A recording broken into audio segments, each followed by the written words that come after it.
ketahanan ekonomi dan politik, ketahanan politik. Politik itu kaitannya dengan keamanan, ya, bagaimana sebuah bangsa baru merdeka menata kehidupan politiknya. Ekonomi adalah bagaimana mensejahterakan rakyatnya yang baru merdeka. Apakah pendidikan tidak penting? Penting. Apakah budaya tidak penting? Penting. Tapi kenapa tidak menjadi patokan, tidak menjadi pembahasan? Ingat, pembahasan awal adalah kekuatan politik dan kekuatan ekonomi yang nantinya menunjang juga dunia pendidikan dan dunia budaya dan dunia yang lainnya atau bidang-bidang yang lainnya. Oke. Mungkin ini sudah Bapak sampaikan. Pada dasarnya untuk mempertahankan kemerdekaan Indonesia itu ada dua cara. Satu, dengan militer, senjata. Dua, dengan diplomasi. Rafila Dihan, ada nggak? Dihan. Rafila. Iya, Pak.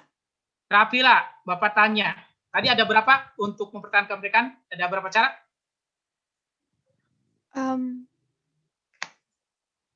Dua.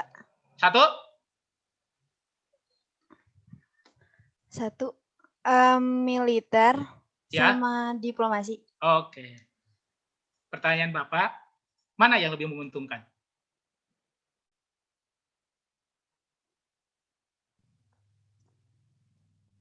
Halo. Kayaknya dua-duanya ada kekurangan sama kelebihannya gitu sih, Pak. Kenapa coba? Kok bisa seperti itu? Contohkan. Iya, jadi kayak kalau misalnya militer kan bisa kan kayak lebih ke fisik gitu ya. Kalau militer, kalau diplomasi kayak semacam persetujuan dan otak gitu. Tapi kalau diplomasi kayak cuman bisa ekonomi dan sebagainya. Kalau terus juga kayak nanti bisa Bisa apa? Kan ada yang setuju. Kalau diplomasi kan kayak bentuknya bisa kerjasama.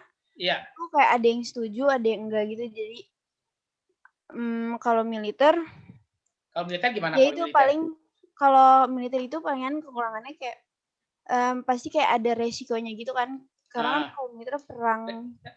Resikonya nyawa. Diplomasi nggak ada resiko nyawa ya. Iya. Kalau diplomasi paling resikonya kalah menang ataupun ditunda, dibatalkan dan sebagainya. Kalau militer konsekuensinya tetap kalah menang ataupun kerugiannya pengorbanan nyawa. Oke, bagus analisanya. Baik itu diplomasi maupun militer, tentu itu semua memiliki kelebihan dan kekurangannya. Untuk sebuah perjuangan, diplomasi itu memiliki peranan penting. Karena diplomasi akan mendukung militer. Militer pun juga sangat memiliki peran penting dalam mempertahankan kemerdekaan. Karena apa? Karena menunjukkan dengan militer sebuah kekuatan sebuah negara. Oh, inilah Indonesia mampu mempertahankan kemerdekaannya. Walaupun persenjataan tidak secanggih mereka, tapi kita dengan strategi memiliki pemahaman tentang medan pertempuran, kita mampu melawan dan membuat repot mereka gitu.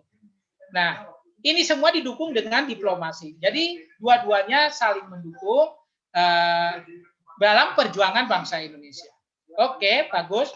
Nah, selanjutnya kalau kita lihat ya peta wilayah pendudukan Belanda, hasil perundingan baik itu Ligat Jati, Pak Renville, itu ternyata wilayah Indonesia semakin kurang, semakin sempit. Justru wilayah Belanda di Indonesia semakin luas.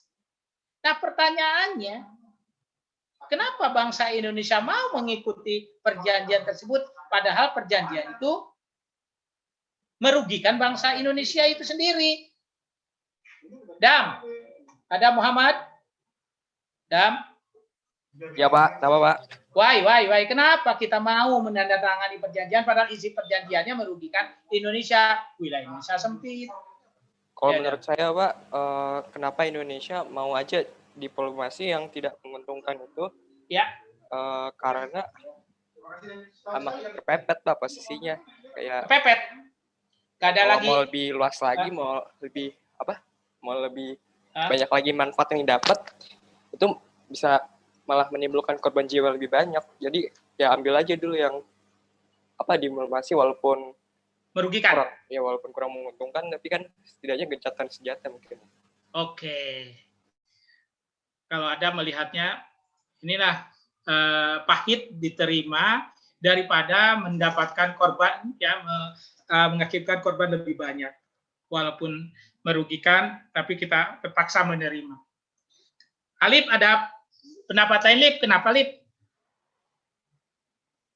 Halo, Pak. Kenapa kita mau menerima perjanjian itu walaupun merugikan Indonesia? Ya, gimana ya, Pak? Daripada kalau nggak kepilih ya makin rugi, Pak. Ya, saya punya apa? Saya pengen jual pensil ini ke Bapak gitu. Ya. Harga jual pensilnya 5.000. Cuman Bapak maunya belinya harganya 4.000. Ya. Daripada nggak kebeli, daripada nggak kejual, gitu. Iya, daripada nggak kejual gitu. Oh, jadi gini, bagus. Kata kuncinya itu inti diplomasi. Diplomasi itu tidak seperti perang. Perang, menang, kalah, sudah. Yang kalah hanya korban. Diplomasi itu adalah negosiasi, tarik ulur, kemenangan, kekalahan sementara, mengalah untuk menang, adu strategi, dan sebagainya. Itu ada diplomasi. Ada di diplomasi. Jadi diplomasi tidak hitam putih. Ya, tidak hitam putih yang namanya diplomasi. Diplomasi itu bisa saja, ya. Kamu beli apa, ya? Saya akan berikan. Nah, kamu minta apa? Saya akan berikan. Tapi saya juga minta dari kamu. Itu ada win-win solutionnya, ada negosiasinya. Seperti itu. Makanya yang namanya diplomasi, kita tidak bisa hitam putih, harus menang, ya. Belanda harus kalah, nyingkir, tidak seperti itu. Ya. Nah, ini pun terjadi di negara kita waktu kita mempertahankan kemerdekaan. Nah, kemudian kita lanjutkan. Wilayah-wilayah Indonesia berdasarkan perjanjian Renville itu sangat merugikan. Bandingkan kalian dengan wilayah Indonesia sebelumnya. Kalau wilayah Indonesia sebelumnya berdasarkan proklamasi kemerdekaan, itu dari Sumatera, dari Aceh, terus sampai Papua, wilayah Indonesia. Walaupun Papua belum diserahkan. Tapi ternyata setelah Renville, lihat, wilayah Nusantara, di Jawa aja hanya ini sebagian dikit Jawa Tengah nih yang diarsir, bagian Jawa, ini kalau sekarang Banten, kemudian Sumatera, 4/5 Sumatera karena Palembang masih dikuasai oleh Belanda. Tapi wilayah-wilayah lain dikuasai oleh Belanda, Kalimantan, Sulawesi, Maluku, Papua, ya, dan Nusa Tenggara, Bali dan sebagainya, itu dikuasai oleh Belanda. Disinilah kita bisa lihat sebuah diplomasi, ya, diplomasi. Kalau sejarah bisa membuktikan diplomasi kita, memang awalnya kita rugi. Kita merasa dijolimi istilahnya oleh Belanda. Lihat wilayah Indonesia hasil proklamasi kemerdekaan yang diperjuangkan begitu saja dalam perjanjian Renville bisa hilang sedikit demi sedikit, habis wilayah Nusantara. Inilah sebuah diplomasi. Tapi dengan diplomasi pun kita bisa membuktikan ketika KMB, Konferensi Meja Bundar, Indonesia, wilayah Nusantara atau Indonesia diberikan pengakuan oleh Belanda. Wilayahnya pun dari Sabang sampai Merauke, ya, kalau Papua jadi permasalahan. Nah, itu diplomasi. Jadi kita bandingkan Renville dengan KMB. Renville merugikan bangsa Indonesia, begitu sedikitnya. Tapi KMB justru bagi bangsa Indonesia ada sebuah momentum untuk mempersatukan wilayah Nusantara. Nah, itulah sebuah diplomasi. Ini juga ya, Rumroyen, Bapak tidak bahas mengenai tadi diplomasi sudah dibahas ya mengenai diplomasi. Beda dengan militer nih. Militer.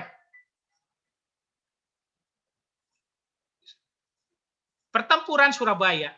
Bapak tidak akan menjelaskan kronologisnya, kalian tinggal baca saja. Peristiwanya udah sering kamu bahas, sering kamu dengar, dan sering kamu ikuti. Tapi yang ingin Bapak sampaikan kepada kalian, di sini adalah seorang tokoh Bung Tomo yang menjadi titik sentral pembahasan kita hari ini. Ternyata dalam pertempuran Surabaya muncul seorang tokoh yang karismatik, tokoh yang bisa mempersatukan, dan tokoh yang bisa mengangkat, memotivasi, mendorong rakyat Surabaya untuk bertempur. Perhatikan. Nah, pertempuran mereka urusannya nyawa loh. Ya, urusannya nyawa. Bukan urusan main-main. Mereka, rakyat Surabaya, bertempur dengan sekutu dengan Inggris, banyak diantaranya seusia kalian. Seusia Alicia Rebecca. Ketawa mulu nih si Alicia Rebecca. Seusia Alicia. Seusia Sinanda. Tapi mereka berani mempertaruhkan nyawanya. Pertanyaannya, Alicia, halo, Alis, jawab nih. Pak. Pertanyaannya, adakah perjanjian imbalan yang akan diberikan pada pemuda-pemuda Surabaya agar dia mau bertempur? Ada nggak? Misalnya Bung Tomo menyampaikan, Alicia, kamu ikut bertempur, nanti kalau kamu menang, ya kamu mendapatkan rumah dinas, kamu mendapatkan biaya, beasiswa dan sebagainya, atau kamu disekolahkan setinggi-tingginya. Ada nggak seperti itu, Alicia? Setahu saya sih nggak ada ya, Pak. Benar. Nggak ada perjanjian seperti itu dari Bung Tomo atau dari tokoh-tokoh nasional kepada rakyat Surabaya agar mereka mau mempertaruhkan nyawanya. Ada nggak perjanjian seperti itu? Iya, setahu saya karena kemauan pribadi aja, Pak, setahu saya, Pak. Oke. Kenapa muncul kemauan pribadi seperti itu? Karena untuk memperjuangkan daerahnya nggak sih, Pak? Daerahnya? Atau Indonesia? Oh, Indonesia, Pak. Indonesia secara keseluruhan. Oke. Benar nggak, Laili? Laili. Gimana menurutmu, Laili? Kenapa sih? Apakah Laili sanggup seperti mereka, Laili? Mempertaruhkan nyawa, bertempur dengan sekutu, memperebutkan atau mempertahankan kemerdekaan Indonesia. Laili, mana Laili bilang? Iya Pak, kurang lebih alasannya karena untuk memperjuangkan daerahnya biar bisa merdeka. Jadi mereka rela buat mempertaruhkan nyawa sendiri gitu dengan beraninya. Kalau begitu, Fadil Gondrong. Fadil malah nyanyi si Fadil. Mana si Fadil hilang? Si Fadil mah. Gilang. Si Fadil cari ya. Gilang. Iya, Pak. Oke, Gilang. Jadi apa peran dari Bung Tomo dalam hal ini? Penyulut api, Pak. Penyulut api. Wih, keren. Si Intan ada bukannya ampun? Ampun apa? Intan, kamu ya, kan Pak. Kamu kan izin kenapa ada di sini? Saya nggak izin, Pak. Ada namamu. Pak. Ya, Pak. Kenapa, Pak? Tapi saya nggak mau izin, Pak. Saya mau sekolah aja. Wih, hebat. Background-nya masih sama, background-nya. Ini siapa yang ngomong nih? Wih. Bapak tadi manggil kan, Pak? Siapa nih? Halo, siapa? Adil, Pak. Mana sih orangnya? Si Adi, siapa? Ini dia, Pak. Halo, Pak. Oh, Fadil. Kamu tadi kan lagi main musik, Bapak tahu loh, dia joget-jogetan gitu. Ya. Dipanggil. Fadil. Ya, Pak. Peranan Bung Tomo di dalam hal ini sebagai apa? Ini, Pak, untuk apa sih? Mengobar-ngobarkan semangat pejuang di Surabaya, Pak. Terus kenapa masyarakatnya mau berkorban? Kenapa masyarakatnya mau berkorban? Agar Indonesia bisa memenangkan pertempuran di Surabaya itu, Pak. Biar semangat Pak orang-orangnya, Pak. Adakah dalam motivasi Bung Tomo itu yang menyebabkan rakyat Surabaya mau mengorbankan jiwanya? Seperti apa menurut kamu? Apa sih yang disampaikan Bung Tomo itu sehingga rakyat itu bisa mau dan mampu bertempur? Apa sih yang diberikan oleh Bung Tomo, yang disampaikan Bung Tomo? Menurut kamu? Apa ya, Pak? Apa? Apakah tadi seperti Bapak katakan ada perjanjian atau apa sih sebenarnya? Sebentar, Pak. Aduh, saya kurang tahu, Pak. Apa sih? Wido, sebenarnya apa sih yang diberikan oleh Bung Tomo? Janji-janji? Atau harapan-harapan? Atau apa sih? Sehingga rakyat Surabaya mau berkorban? Iya, Bung Tomo kan cuma ini Pak, berorasi. Terus? Dengan lantangnya sehingga membakar semangat juang. Betul. Yang Bapak maksudnya, apakah gaya orasinya atau isi orasinya menurut kamu? Ini dua-duanya Pak, gaya orasinya dan isi orasinya. Sehingga rakyat Surabaya, entah dengan sadar atau tidak sadar, pasti dengan sadar lah, mau mengorbankan jiwa bertempur dengan sekutu. Begitu ya, Wido? Iya Pak. Oke. Itu salah satu tokoh dari yang kalian lihat di sini dalam pertempuran Surabaya. Seorang Bung Tomo. Di radio, bagaimana Bung Tomo ya menyampaikan orasinya, bahkan dengan diiringi takbir, Allahu Akbar, Allahu Akbar. Kalau kalian mau dengar bagaimana suara Bung Tomo dalam memprovokasi rakyat Surabaya ya untuk berjuang, itu kalian bisa lihat di YouTube ya. Bagaimana suara dari Bung Tomo. Ini menunjukkan bagaimana seorang pemimpin dicintai rakyatnya dan mampu mempengaruhi rakyatnya agar mengikuti, bahkan mengorbankan nyawa. Nah, ini yang mungkin di saat seperti ini, Bapak ingin nanya nih. Halo, pengen nanya nih pendapatnya nih. Repka. Iya, Pak. Adakah pemimpin seperti sekarang ini, yang menurut pandanganmu, yang mampu menggerakkan rakyat, bahkan sampai untuk mengorbankan jiwa? Ada nggak menurut kamu? Di Indonesia lah tentunya.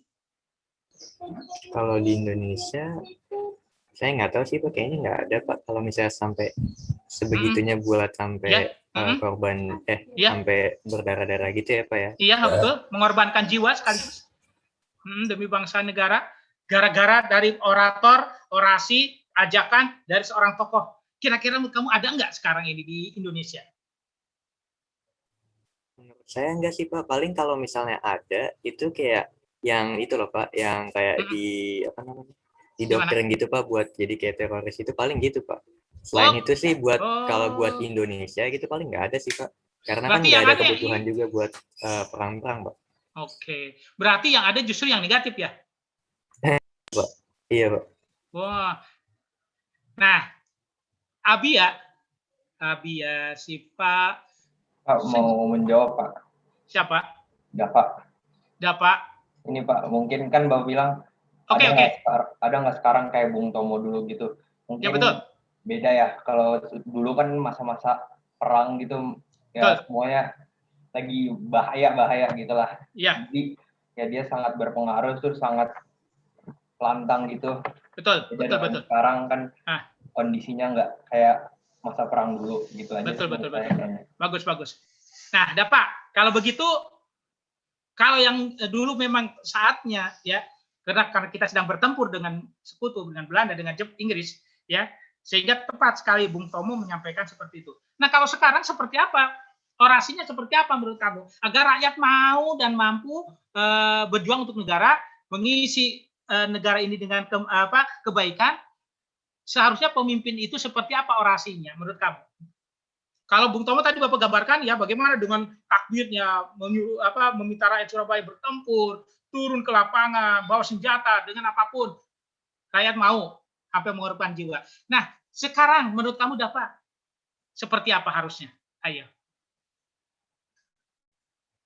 Kalau sekarang disama-samain ke masa perang sih kayak nggak bakal mungkin gitu, karena sekarang kan udah semua kita nggak lagi perang ya.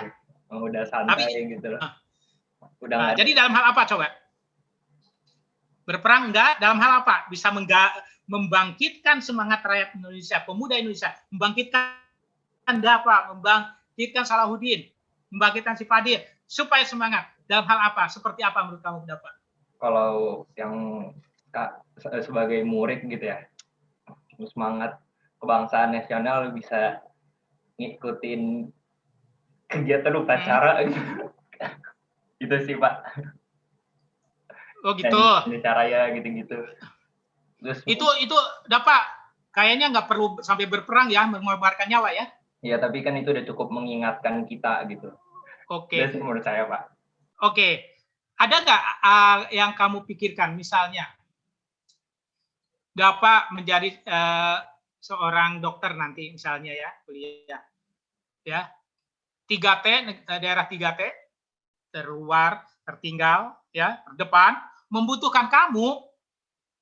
Perjuangannya kan seperti itu kan sekarang, membutuhkan kamu ditempatkan di sana, berkorban untuk itu. Kamu mampu mau enggak? Atau berpikir dulu? Gimana Pak? Dapat ditempatkan di sebuah tempat 3T, tertinggal, terdepan, terjauh, bahkan akses handphone pun tidak ada, sinyal pun tidak ada. Ketika kamu sudah menjadi seorang dokter, kamu mau enggak? Mau aja sih Pak, selama membantu orang gitu. Alhamdulillah. Karena apa? Memang perjuangannya seperti sekarang ini bukan bertempur dengan Belanda. Lah Belanda sudah jadi teman. Tidak bertempur dengan Jepang karena Jepang adalah investor terbesar di Indonesia. Tapi kan kita bertempurnya dengan kemiskinan. Apalagi Indonesia negara bencana. Bertempurnya dengan apa? Bertempurnya yaitu dengan menanggulangi bencana-bencana alam itu. Tentu berbeda. Dulu pengorbanan nyawanya ada benar-benar nyawa, darah, ya berhadapan dengan pasukan asing. Sekarang pengorbanannya bisa mengorbankan waktu, pengorbanan karir, pengorbanan diri kalian, ya kemewahan-kemewahan yang selama ini dirasakan dihilangkan demi mendapatkan atau membantu daerah-daerah yang miskin dan sebagainya. Itu pengorbanan yang seperti sekarang ini. Oke, kemudian kita lanjutkan. Ini adalah bagaimana peristiwa heroik para pemuda membakar atau bukan membakar, naik ke Hotel Yamato, kemudian merobek merah putih biru, bendera Belanda. Birunya dirobek, tinggal di merah putih. Bapak tidak akan menjelaskan kronologisnya. Ini udah biasa yang sering kalian dengar. Kalian paham. Cuman Bapak ingin nanya pada kalian, Revalina.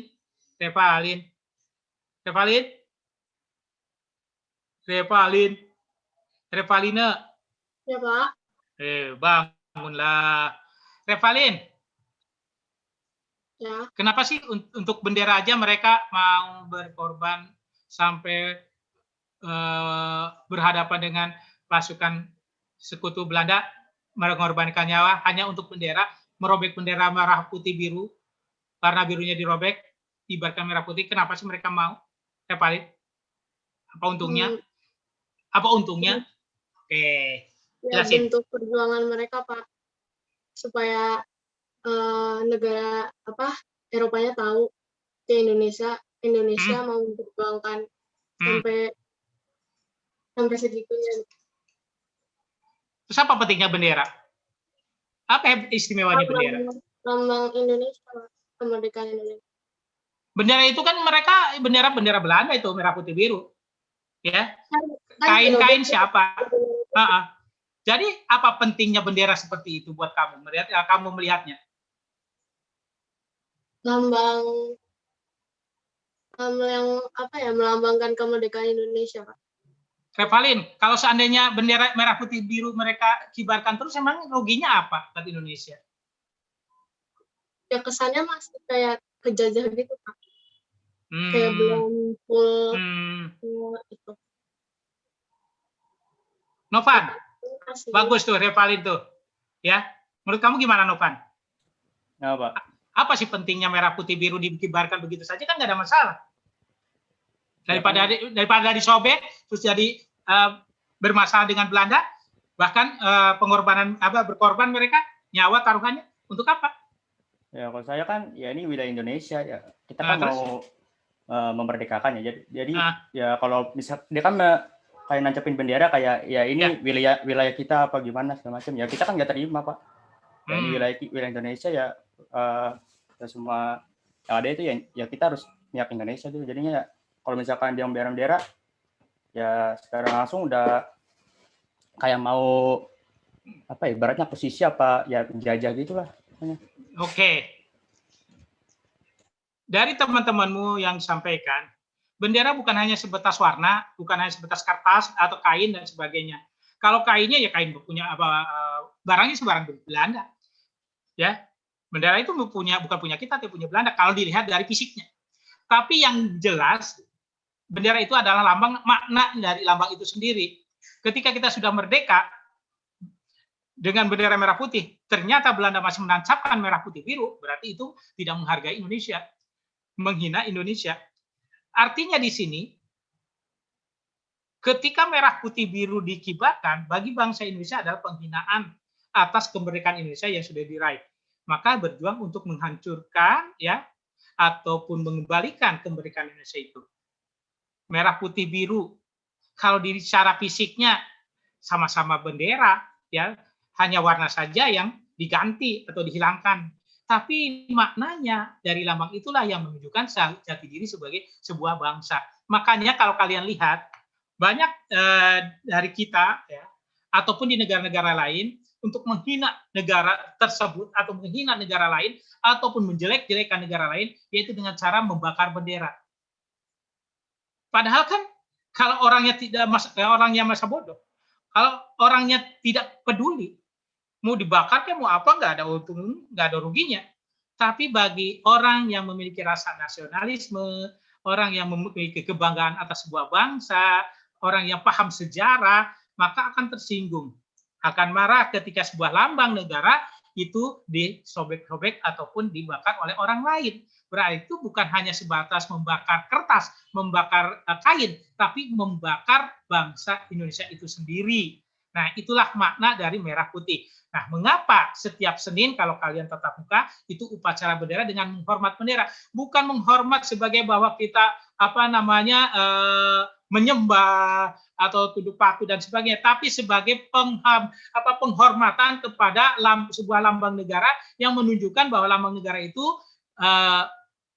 diusahakan ya dengan penuh pengorbanan. Itu bagaimana kita menjaga sebagai sebuah bangsa yang merdeka. Nah, itu. Kemudian kalau kita lihat lagi. Ini Palagan Ambarawa. Inilah hari infanteri ya. Kalau kalian anggota TNI, ya orang tua TNI tahulah pasti ya, pasukan khusus yang biasa jalan kaki ini. Ini karena apa? Ini gambarannya kita ini berjuang ini menghadapi pasukan-pasukan sekutu ini dengan bagaimana strategi pertempuran yang tidak seimbang dari sisi persenjataannya. Tapi kita menguasai medan. Nah, inilah semangat perjuangan dari kita. Ya. Kemudian Bandung Lautan Api, pengorbanan. Di sini Bapak sekali lagi tidak menjelaskan kronologis peristiwanya. Kamu baca saja banyak sumber, mau di Google mau di buku tidak apa-apa. Dari mana saja. Tapi yang ingin Bapak sampaikan pada kalian, pengorbanan mereka ini ketika meninggalkan Bandung, bayangkan, dengan kemudian perkampungan lahan ataupun gedung-gedung ataupun tempat markas-markas mereka dibakar agar tidak digunakan oleh Belanda. Ini sebuah pengorbanan. Sebuah pengorbanan. Nah, hari ini kita tidak bertempur dengan Belanda seperti itu. Kita tidak perlu membakar rumah, tidak perlu meninggalkan kampung, ya, tidak perlu berperang dengan Belanda. Tapi justru pengorbanan kita saat ini adalah bagaimana kita merasakan kita ini sebagai bangsa yang sedang dilanda bencana. Bapak yakin, ya, kalian mungkin mendengar beberapa minggu ini, beberapa hari ini terjadi bencana tanah longsor, air bah, puting beliung ataupun siklon ya di Nusa Tenggara Timur. Hampir 80 jiwa meninggal. Yang perlu kita gali pada kalian semua, pada kita semua, janganlah bencana itu dianggap sebagai sebuah kebiasaan atau hal-hal biasa yang tidak pengaruh apa-apa. Sambil ngopi, minum teh di depan TV, menyaksikan saudara kita bergelimpang, 86 melayang, tapi kita di depan TV sambil senyum-senyum minum kopi. Memang harus apa? Harus bagaimana seperti kita ini? Kita memang tidak mungkin ya memiliki kemampuan misalnya sampai ke timur Nusa Tenggara Timur datang ke sana. Tapi kita memiliki kemampuan. Paling rendah kemampuan kita adalah doa, paling rendah. Kemampuan yang lain adalah bagaimana menggalakkan ya untuk adanya sumbangan. Memberikan sumbangan. Apalagi sumbangan-sumbangan itu sekarang mudah, bisa transfer, bisa dengan memberikan kepada yayasan ataupun lembaga-lembaga yang memberikan donor ke sana. Ya. Jadi di sini kepekaan kita bukan seperti pada masa perang, bagaimana kita mengorbankan nyawa kita, mengorbankan rumah kita, meninggalkan daerah kita untuk berperang atau menghindarkan perang. Tapi saat ini kita adalah bagaimana kepekaan kita karena kita negara yang sering dilanda bencana. Kepekaan kita membantu. Ketika misalnya dilanda bencana, rakyatnya membutuhkan darah, dan kalian sebenarnya mampu untuk melakukan donor darah, maka itu adalah pengorbanan dari kalian. Donor darah itu diperlukan ya bagi bangsa Indonesia yang sering dilanda bencana. Karena usia kalian mungkin 17 sudah dibolehkan ya, sudah dibolehkan yang 17. Untuk donor darah. Satu kantong darah itu bisa mungkin menyelamatkan satu nyawa. Berarti kalian ya di sini ada 168.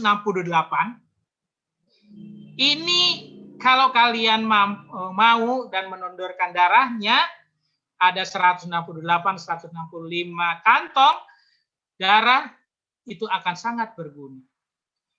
Donor darah memang tidak perlu memakan biaya.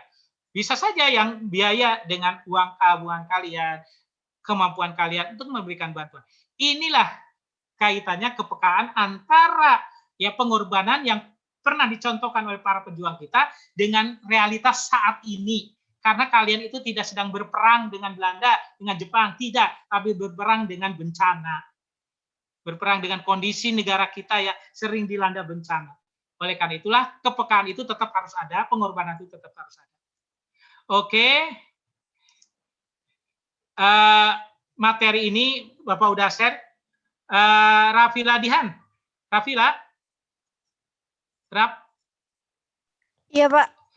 PPT-nya udah di-share belum sebenarnya? Kamu udah punya belum PPT ini yang Bapak share? Belum. Belum ada? Belum ada ya? Saya belum sih. Kamu IPA berapa? IPA 2 ya? IPA Iya. 2 itu Satrio ya? Satrio ada Satrio? Satrio ada? Ada, Pak. Satrio itu udah di-share belum Satrio? PPT ini? Atau belum di-share? Tolong di-share lagi ya kalau itu di kelas kalian atau kelas-kelas yang lain. Ya. Ini materinya banyak ini. Bapak udah rangkum semua materinya itu di PPT itu. Ya, Intan. Tawa mulu si Intan ini. Kamu udah punya belum Intan materinya? Saya sudah punya, Pak. Udah punya? Tidak punya, Pak. Ya udah di-share lagi lah. Oke. Ini Bapak